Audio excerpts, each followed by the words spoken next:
having a network of people around you, you need people around. You can't do this.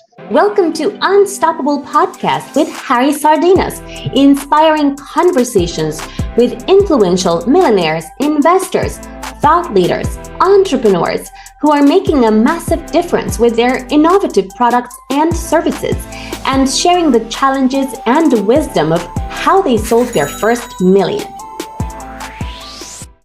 So Simon, tell us, how can we do to groom entrepreneurs effectively, so they can actually grow the business and don't fail, like the studies like we have in all over the world, but especially 90% of businesses failing in the first 2 years.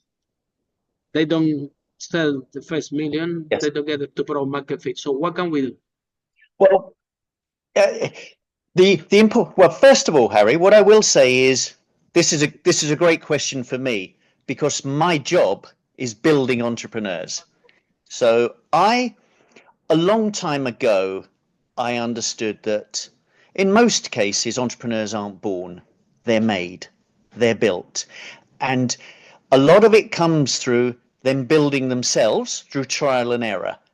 They fail. It's a skill. It's a skill set. The more you practice, the better you become. The more you practice, being an entrepreneur is a skill. Everybody can be a good entrepreneur.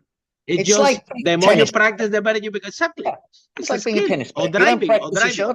Or driving. If you don't practice, you now. The thing about entrepreneurship. Can you define practice, Simon? Because this is when the thing goes wrong. People don't like this practice, because the practice with the entrepreneur is failing, is losing money, is adapting, is listening to your customer. This is a type of practice that entrepreneurs don't like, this type of practice. Yeah, and otherwise they don't get the skill, right?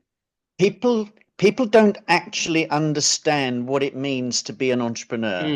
And they don't understand the job of an entrepreneur.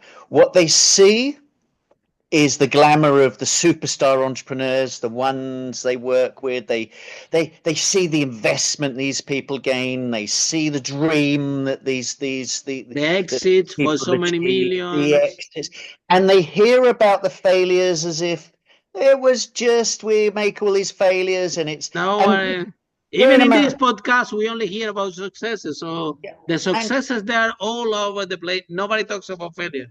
And we have a cultural difference. So I'm in the UK, where the last thing we would talk about is failure. It's from a shame. Whereas many entrepreneurs, it's we've this many businesses have failed. It's a badge of honor, and then we got the one to succeed, and everybody cheers. But no, in the UK, it's like, shh, don't tell anybody that I'm not very good at this. If I tell you all the failures that I have done, I will depress you. You will start crying here. All the mistakes that I have. But the thing about building an entrepreneur is you don't have to have these failures and spend lots of money, because if you turn it on its head and say, well, actually, as an entrepreneur, I'm experimenting with customer problems.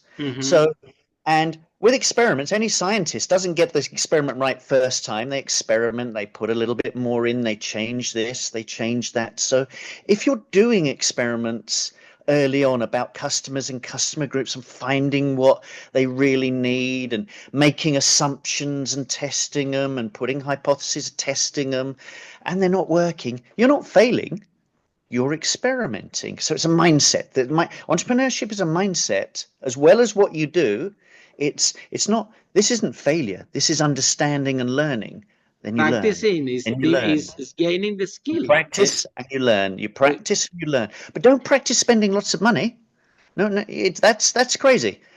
Practice for free and there's lots you can do by observing customer behavior, by building a wait list or doing customer interviews. Most people don't know how to do customer interviews. They'll say, Harry, I've got this idea. What do you think?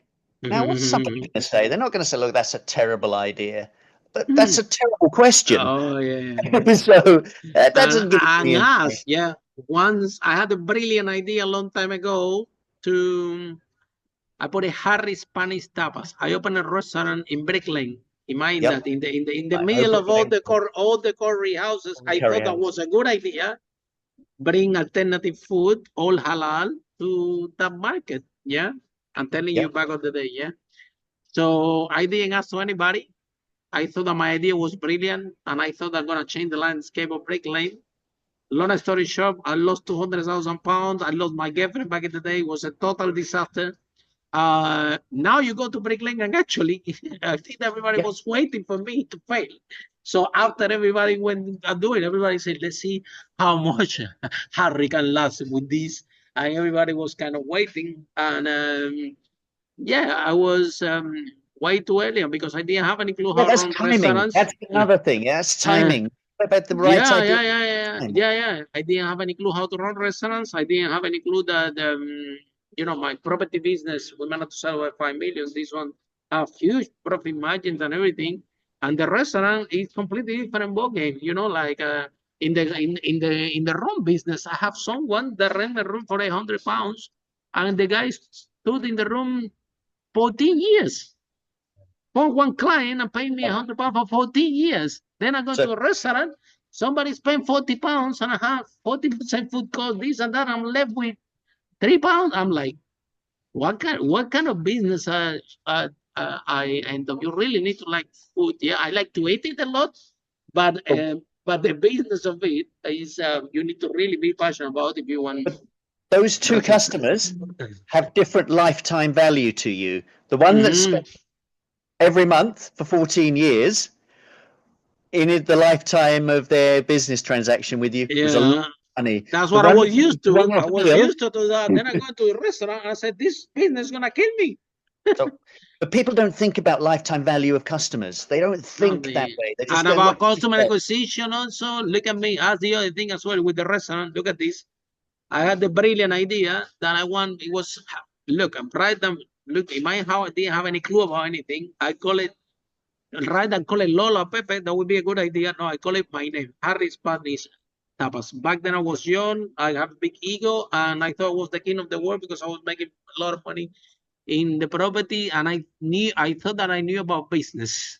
And then I go there to Brick Lane and said, look, I want a guitar on the ceiling because this is a Spanish restaurant, and this restaurant is going to be so good that clients just going to pass by Brick Lane and it's going to go. So I want a guitar in the ceiling. My business look at me. I remember Matt, the Polish. I said, Harry, do you really want it? Do you need this guitar? For us to do this guitar in the ceiling, we need to close this restaurant for 2 months. It's a big thing. If you want it, we do it. But have you think this through? Of course, and I think through. Clients will come. Look, the guitar, we made the guitar. In fact, the restaurant was closed for 2 months and a half, paying rent, paying everything. Guess what happened? It was so beautiful that after 2 months and a half, this restaurant opened in Brick Lane. One of those days that it was like a celebration in Brick Lane, the launch, where a lot of people was walking in Brick Lane, like a Sunday like this. We opened the door. You know how many people get in? 0. And I'm like, oh my God, this is not gonna, how come nobody see my restaurant? So 0. And that was a big lesson.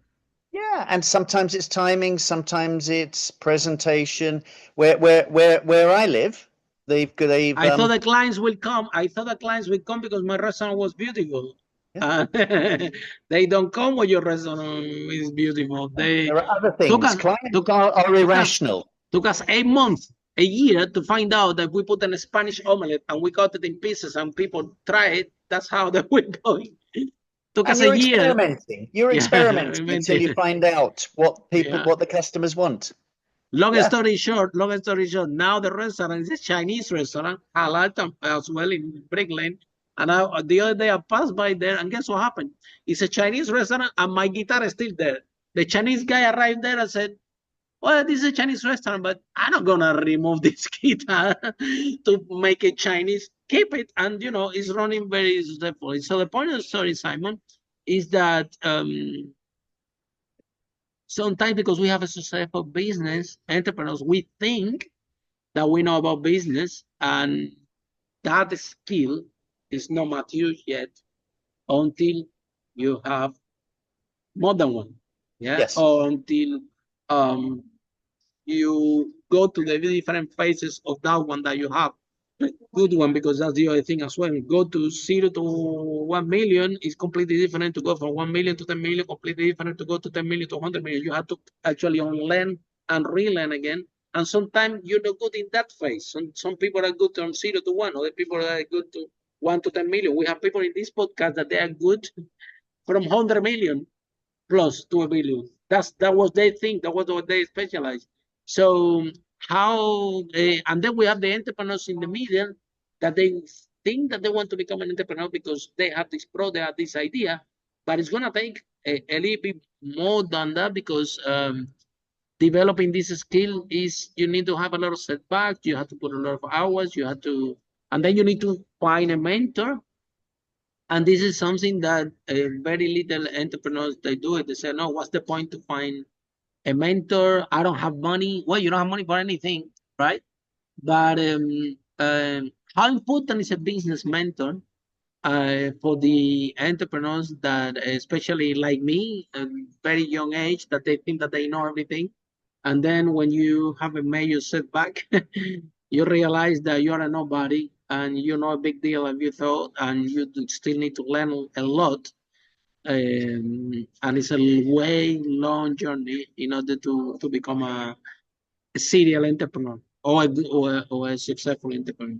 So tell us, Simon, why people don't want to hire coaches and mentors? Well, I think, first of all, people don't have enough confidence in their ideas and themselves that to actually spend their own money on it. So, and you would think, well, why don't I hire somebody with some experience? But spending your own money for somebody to try and teach you something you're not really believing or knowing enough about. You don't really believe in your product. Really you believe, yeah. So it's easy, it's easy for somebody to hire a business coach or a business mentor when they're paying for it out of business revenue and they can improve it. But I'm at the beginning and I've only got a little bit of money. And so why should I hire an expert to help me? Because it might not work and I'm going to waste the one little bit of money I've got, and I could better spend it on designing a website because I want to make things. So people, what you often get is people very contradictory. People going, well, they're not willing to invest their own money in their own idea, and so they look for everything that's free or where they can get other people's money because they don't really have enough confidence in it. And then on the other side, I get people, these exact same people saying, well, yeah, but it's such a genius idea. You're going to have to sign an NDA. You're going to have to, this intellectual property.